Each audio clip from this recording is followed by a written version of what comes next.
நீதிபதிகளின் பதவிக்காலத்தை நீடிப்பதற்கு எதிராக குரல் கொடுப்பதற்காக பாராளுமன்ற உறுப்பினர் நாமல் ராஜபக்ச விடுத்த எழுத்துப்பூர்வ அறிவித்தலுக்கு அமைய கடந்த 23ஆம் தேதி எதிர்க்கட்சித் தலைவர் சஜித் பிரேமதாச அரசியல் கட்சித் தலைவர்களை கொழும்பிலுள்ள எதிர்க்கட்சித் தலைவர் அலுவலகத்திற்கு சந்திப்பதற்காக அழைத்திருந்தார்.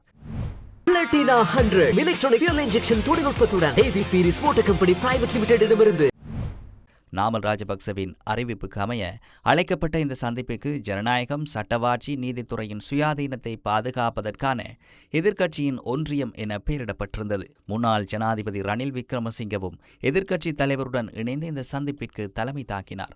இதன்போது முன்னாள் ஜனாதிபதி ரணில் விக்ரமசிங்க எதிர்க்கட்சித் தலைவர் சஜித் பிரேமதாசவிற்கு ஆலோசனை ஒன்றை வழங்கினார். அன்று ரணில் சஜித்திற்கு வழங்கிய ஆலோசனை என்ன?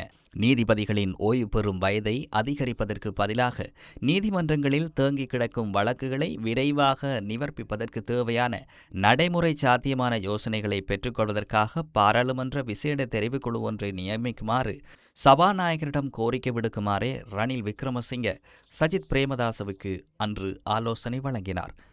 நாமலின் அறிவிப்பிற்கு அமைய அழைக்கப்பட்ட சந்திப்பில் ரணில் வழங்கிய ஆலோசனைக்கு சஜித் கீழ்ப்படிந்தாரா?